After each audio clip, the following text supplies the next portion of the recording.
నేటితో యానాం ఎన్నికల సంగ్రామంలో ప్రచారం అయితే ఈ రోజైతే ముగియనుంది. ఈ నేపథ్యంలోనే భారీ ఎత్తునైతే ఎన్ఆర్ కాంగ్రెస్ పార్టీ అభ్యర్థిగా మాజీ మంత్రి మల్లాడి కృష్ణారావు అయితే ఇప్పుడు యానాం నుంచి అయితే ఆరోసారి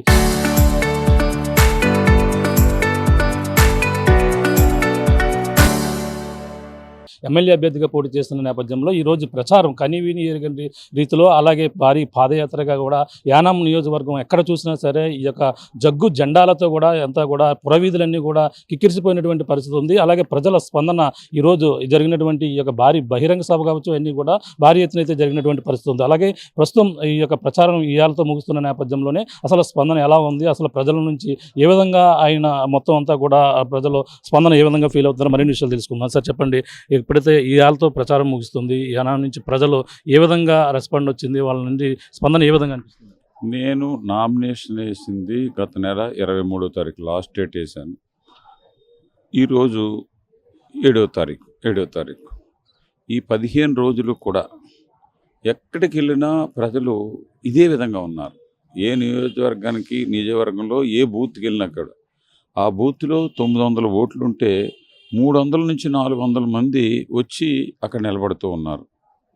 భార్య భర్త ఉండేటప్పుడు ఒకరు వచ్చి నిలబడి 300, 900లో 300 అంటే 600 మంది వచ్చినట్టు లెక్క.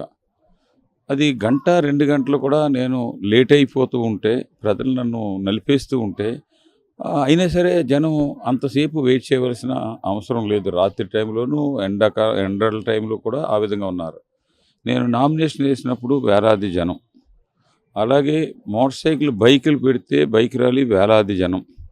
ఈరోజు ముగింపు జరుగుతుంది, ఇగో జనం ఈ విధంగా వస్తూ ఉన్నారు. అలాగే నేను ప్రచారంలో 57 ప్లేసుల్లో మాట్లాడడానికి రోడ్ షోలకు వెళ్తే అక్కడ జనమే. ఇటువంటిప్పుడు చూస్తే గత 5 సంవత్సరాల్లో వారి పరిపాలనని నా పరిపాలనని కంపేర్ చేసుకున్నారు ప్రజలు. చూస్తే అది వారు చెప్పే మాట, అది చెత్త పరిపాలన.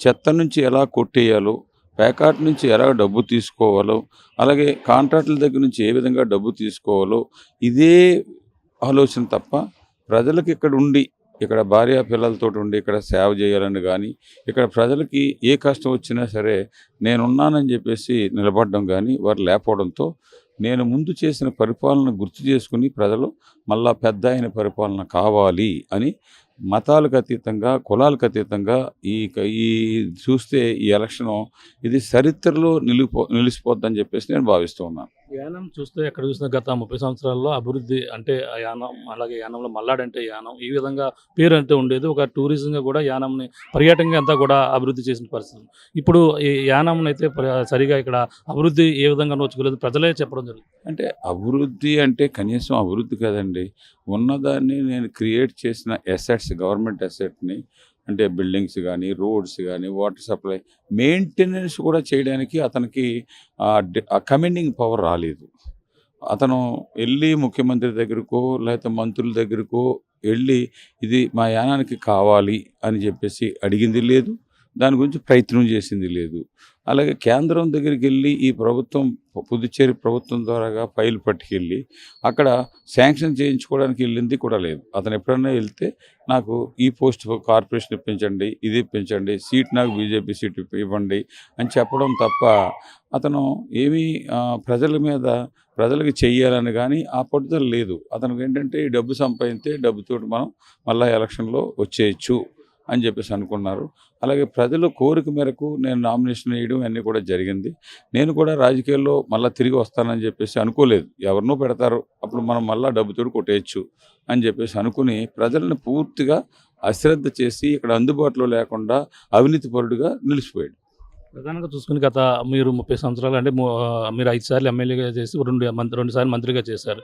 ఈ నేపథ్యంలో మల్లాడిని యానాం ప్రజల గతంలో ఒక సామాజిక వర్గానికి చెందినటువంటి మల్లాడి కృష్ణారావుగా గుర్తించారా, అందరూ ప్రజాసేవకుడిగా గుర్తించి అన్ని కులాల వారు మిమ్మల్ని ఆశ్రయించడం జరిగింది? నాకు ఎక్సెప్ట్ కాపు కులంలో మెజార్టీ అసెంబ్లీ ఎలక్షన్లో ఎప్పుడు కూడా మెజార్టీ ప్రజలు నాకు ఓటు వెళ్ళేదండి. అందులో ఆ సామాజిక వర్గానికే ఉండేది. ఆ సామాజిక వర్గం ఇతరులను సపోర్ట్ చేసినప్పుడు కూడా నాకు మెజార్టీ ఓట్లు రాలేదు, అవతల వాళ్ళకే వచ్చేది. కానీ ఈ ఎలక్షన్లో అన్ని ఇతర సామాజిక వర్గాలు ఎప్పుడు కూడా నాకు మెజార్టీతోటే ఉండేవాడిని. ఈ ఎలక్షన్లో మిగతా వాళ్ళతోటి పాటు ఆ సామాజిక వర్గం నుంచి నాకు అబవ్ 50% అని చెప్పను కానీ మినిమం 20% ఓట్లు కాపు సామాజిక వర్గం నుంచి నాకు వేయడానికి రెడీగా ఉన్నారు. ఇదే పెద్ద మార్పు. అలాగే కొంతమంది సైలెంట్గా ఓటేసేవారు ఇప్పుడు సైలెంట్గా కాకుండా డైరెక్ట్గా వచ్చి మా మద్దతు మీకు, మా వాడు అసమర్థుడు, ఏమీ చేతకానోడు, చేసే పట్టుదల లేనోడు, మేమందరూ కూడా అతని గురించి అని మీకు దూరం అవుతూ వచ్చాం, ముందున్న వాళ్ళకి ఇప్పుడున్న మీకు కూడా ఇతనికి కూడా అని చెప్పేసి ఓపెన్గా మైక్ పెట్టుకుని మాట్లాడి ఒక 350 మంది 400 మంది ఒక సమావేశం అయ్యి నన్ను పిలిచి వారు లాస్ట్ ఎలక్షన్లో ఏ విధంగా వారికి చేశారో, చేసి ఏ విధంగా కోల్పోయారో, ఇన్నాళ్ళు కోల్పోయి వస్తున్నారన్న విషయాలు డైరెక్ట్గా చెప్పున్నారు. అందుకని నాకు మెజారిటీ పీపుల్ ఒక కాపు కమ్యూనిటీలో ముందు కంటే ఓట్ల పర్సంటేజ్ పెరిగింది. మిగతా అన్నిట్లో కూడా నేను లీడ్లోనే ఉంటాను.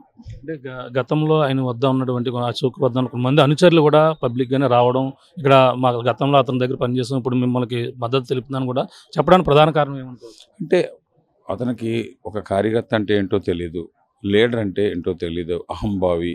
ఇప్పుడు మీరు చూస్తున్నారు అతను ఈ 15 రోజుల్లో ఎలక్షన్ క్యాంపెయిన్కి వెళ్తే తిట్టకుండా తిడుతుంటే తలదించుకుని వచ్చేస్తున్నారు.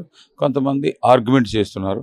చివరిలో చూస్తే పోలీసులను కూడా తీసుకెళ్ళి అవతల వాడిని నువ్వు తిట్టొద్దు, నువ్వు వేయకపోతే మానే అని చెప్పేసి పోలీసుల ద్వారా చెప్పే పరిస్థితి. వారందరూ నా కార్యకర్తలు కాదు, వారికి ఎలక్షన్లో నడుము కట్టి పనిచేసి మోసపోయామన్న ఆవేదనతో అతను తిడుతూ ఉన్నారు. ఇందులో కొంతమందిని తిట్టిన వాళ్ళనో లేకపోతే వచ్చిన వాళ్ళనో మళ్ళా ఏదో ఒకటి చేసి వెనక్కి కొంతమంది తీసుకెళ్లారు. అయినా సరే వేలాది మంది గత ఎలక్షన్లో అతనికి చేసిన వాళ్ళు నాకు ఈ ఎలక్షన్లో పనిచేశారు. ఇప్పుడు ఎలా ఉండబోతుందంటారు రిజల్ట్? 9వ తేదీన ఎలా ఉండబోతుంది? అలాగే మీరు ఎప్పుడు కూడా యానం అంటే మల్లాడి ఇక్కడ ప్రజాసేవకుడిగా ఉన్నారని ఇక్కడ లోకల్గానే చెప్పుకొస్తున్నారు. మీరు అక్కడ ఉన్నటువంటి కొంతమంది ప్రజలు చెప్పిన అభిప్రాయాలు ఏ విధంగా కనపడ్డాయి? ఇద్దరికి వేరియేషన్ ఏ విధంగా చెప్పుకోవచ్చు? అంటే వారికి నాకు డిఫరెన్స్ క్వైట్ ఆపోజిట్లో ఉంది. 9వ తారీఖుకి 6 తర్వాత ఎన్ని వేలు మెజార్టీతో గెలుస్తాం సీటు అన్నది మేము ముందే చెప్పేస్తాం. బూతుల వారీగా రోజు 6 గంటలకి క్లోజ్ అయిన వెంటనే 7:30 8 గంటలకి నెక్స్ట్ డే 10 గంటలకి నెక్స్ట్ డే ఎప్పుడు కూడా 10 గంటలకి నేను ఫాలోవర్స్ అందరూ నా దగ్గరికి వస్తారు.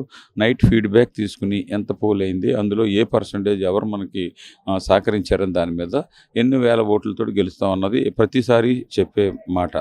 ఈ ఎలక్షన్లో కూడా అదే విధంగా ఉంటుంది. దాంతో తప్పనిసరిగా నేను విజయం సాధించడం ఖాయం. ఎన్డీఏ ప్రభుత్వం రాబోయే రోజు 9వ తారీఖుని అక్కడ పాండిచేరిలో పరిపాలన చేస్తున్న ఎన్డీఏ ప్రభుత్వం రావడం ఖాయం. ముఖ్యమంత్రిగా రంగస్వామి గారు అవడం ఖాయం. ఈ కలయిక భారత ప్రభుత్వం ఎన్డీఏ ప్రభుత్వం కలయికతోటి మంచి అభివృద్ధి చేయడానికి మంచి అవకాశాలు ఉంటాయని నేను భావిస్తున్నాను. ఫైనల్గా చూసుకుంటే ఆయన ఒక మాట ప్రచారం చెప్తుంటూ పదే చెప్తుండే ఆయన నియంత పాలన చేశారు కాబట్టి నన్ను ప్రజలు గతంలో కూడా నన్ను ఆదరించారని కూడా చెప్పుకొస్తున్నారు. అంటే అతను 5 సంవత్సరాలు కూడా నన్ను పని చేయలేదని కూడా చెప్పుకొస్తున్నారు. ఇది పరిణామం. నియంత పాలన అన్నది నువ్వే ఎన్డీఏలో జాయిన్ అయ్యి ఉన్నావు, నేను ఎన్డీఏకి సపోర్ట్ ఇచ్చాను, నువ్వు ఎన్డీఏలో జాయిన్ అయ్యి ఉన్నావు. రెండోసారి కాంగ్రెస్ అండ్ కమ్యూనిస్టులు వచ్చి నీకు ఇక్కడ డిఎంకే అంత ప్రచారం చేస్తే వాళ్ళందరినీ మోసం చేసి గెలిచిన మరుసటి రోజున వెళ్ళిపోయి అక్కడ కిషన్ రెడ్డి గారి సమక్షంలో నువ్వు బీజేపీలో జాయిన్ అవ్వని చెప్పేసి ప్రెస్ మీట్లో చెప్పావు. మరి బీజేపీ నుంచి ఎప్పుడు విడిపోయావు? నీకు ఇప్పుడు సీట్ లేదని మార్చి 1వ తారీఖున కూడా నువ్వు ప్రధానమంత్రి గారి మీటింగ్కి వచ్చావు బీజేపీ తరఫున.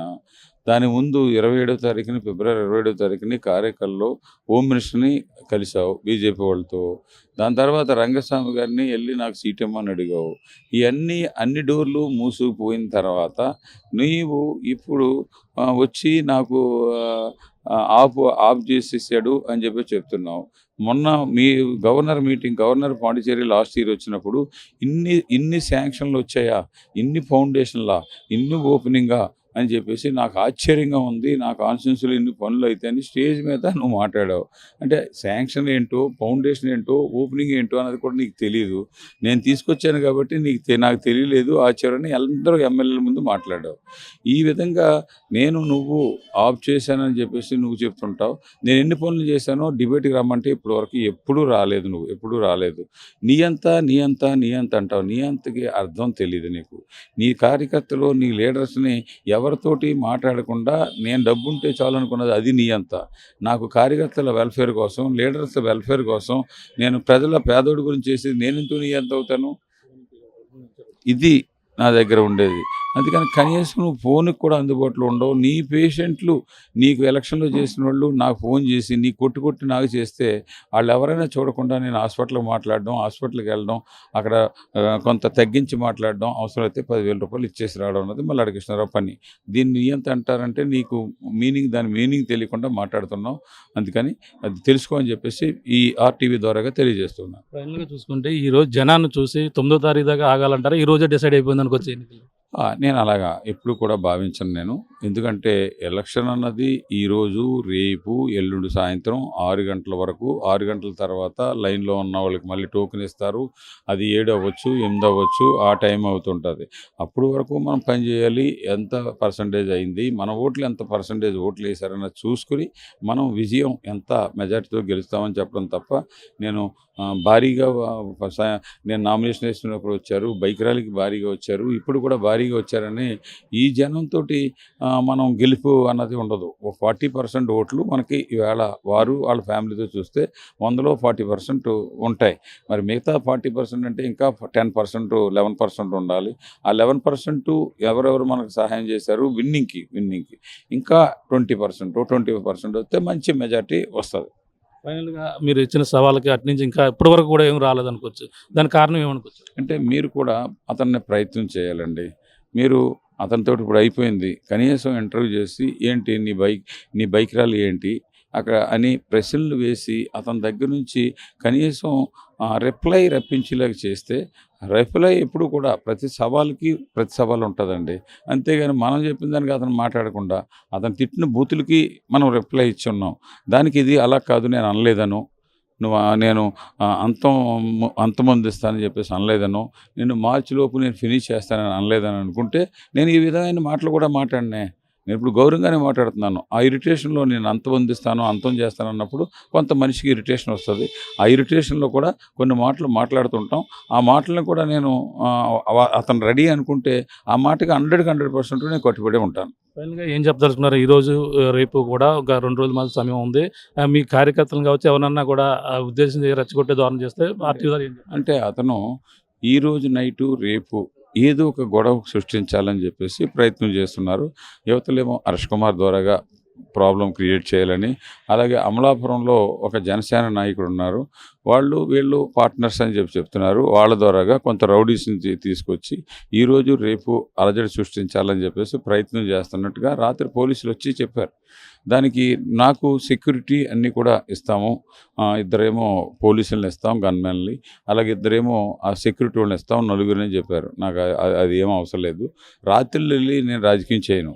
నా దగ్గరికి కార్యకర్తలను కలవడానికో లేకపోతే ఇంటికి వచ్చి కలిసి వాళ్ళే ఉంటారు తప్ప నాకు సెక్యూరిటీ వద్దని చెప్పేసి రాత్రి డిప్యూటీ తహసీల్దార్ అండ్ ఆ ఎస్ఐ గారు ఇద్దరు వచ్చి నైట్ కలిసినప్పుడు కూడా నేను ఆ విధంగానే చెప్పాను. Thank you sir, all the best అండి. ఇది పరిస్థితి. ప్రస్తుతం చూసుకుంటే యానాం ఎన్నికల సంగ్రామంలో ఫైనల్ ఘట్టం అయితే ముగిసింది. ఈ రోజు అయితే కొన్ని గంటల్లో ముగుస్తున్న నేపథ్యంలో కనీ విని ఎరగని రీతిలో ఈరోజు ఈ యొక్క ర్యాలీలో అలాగే మల్లాడి కృష్ణారావు ఆయన ఆదరించేందుకు భారీ ఎత్తున అయితే ఇక్కడ రావడం జరిగింది. యానాం పురవీధులన్నీ కూడా ఈ యొక్క జగ్గు జెండాలతోని జనంతోని కూడా నిండిపోయి ఎక్కడ చూసినా సరే జై మల్లాడి అంటూ కూడా నినాదాలతో ఓరెత్తించినటువంటి పరిస్థితి ఉంది. ఏదేమైనా యానాం ప్రజలు మళ్ళీ ఆరోసారి అయితే నాకు పట్టం కట్టేందుకు నేను చేసినటువంటి యానాం సేవకుడిగా గుర్తింపు నన్ను మళ్ళీ విజయపదంలో నడిపిస్తుంది. అలాగే గతంలో యానం అయితే అభివృద్ధికి నోచుకోకపోవడంతో ప్రజలు నన్ను ఆదరించేందుకు అలాగే యానంలో మరింత అభివృద్ధి దిశగా తీసుకెళ్లేందుకు నా వంతు కృషి చేస్తానని ఇవన్నీ కూడా నమ్మి ప్రజలు ఇప్పుడు మళ్ళీ ఓటేసేందుకు మళ్ళీ అందరూ కూడా కనివిని రీతిలో నా మెజార్టీ ఉంటుందని కూడా ఆయన అయితే చెప్పుకొస్తున్నటువంటి పరిస్థితి ప్రధానంగా ఉందని చెప్పాలి. ఇది కూడా తాజా పరిస్థితి. ప్రకాష్ RTV యానం నుంచి.